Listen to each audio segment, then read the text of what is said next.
Today we'll be talking about career transition. Hello, my name is Kevin Tucker, and as a career coach, I'd like to explore this with you, as in many different points of life, we're transitioning from one thing to another. Obviously today we want to focus in on your career and the different things that you may have going on. There's a couple situations that you may have been through, especially in transition. When we talk about career transition, it could be a type thing of, hey, I just want to enjoy what I'm doing in life. I want to try something different. It could be a little bit more drastic. It could be like, gee, I got laid off last week. What do I do next? Either way, and of course there's different varieties in between there, but either way, it's a transition that you're needing to make from one thing to another. And the question is, how are you going to do it, and what tools are you going to implement to make it happen?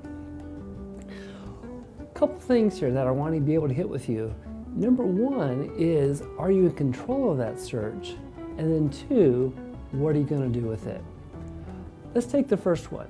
Number one, how are you in control of that search? And by that I mean, do you know who you're talking with?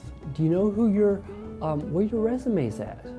Certainly it's great to pass your resume out, to give it to recruiters, to give it to different agencies, but you need to know where that resume is at all times. You need to be in control of that. Another idea is the simple idea of networking.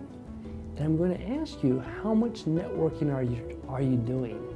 I'm sure you've heard by now the idea that one needs to be networking to find that next position. Yes, there's great positions on places like jobbing.com and different spots, but the idea is, if you're not talking to people, if you're not making connections, there's a huge void in your job search.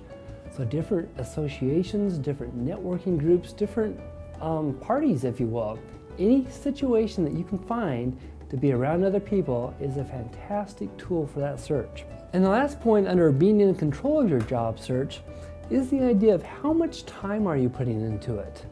One of the things I tell folks as a coach is you need to be able to spend not necessarily a documented amount of time, but are you going to do two hours a day, 4 hours a day, 8 hours a week?